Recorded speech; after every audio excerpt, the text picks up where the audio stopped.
আজকে আমি আপনাদেরকে দেখাবো অফলাইনেও কিভাবে মেসেজ শিডিউল করে রাখা যায়। অর্থাৎ আপনার কোনো প্রিয় মানুষের জন্মদিন বা বিশেষ কোনো দিনে আপনার তাকে উইশ করতে চাচ্ছেন, তো ওই ডেটটা আপনি শিডিউল করে রাখবেন যাতে করে প্রপার টাইমে সে মানুষটির কাছে সেই মেসেজটি পৌঁছে যায়। চলুন দেখা যাক কিভাবে মেসেজটি শিডিউল করব।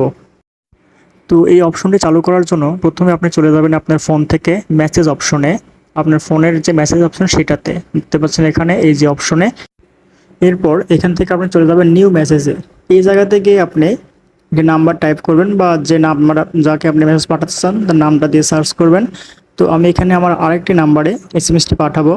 তো এখানে আমি লিখতেছি শুভ জন্মদিন। তো দেখতে পাচ্ছেন আমি টাইপ করতেছি শুভ জন্মদিন। লেখার পর এই যে দেখতে পাচ্ছেন এই জায়গাতে যে অপশনটা, যে সেন্ড যে অপশনটা, এটাতে প্রেস করে ধরে রাখবেন। ধরে রাখার পর এরকম একটা অপশন আসবে, অর্থাৎ এই জায়গাতে আপনাকে সেট করতে হবে যে আপনি কোন দিনে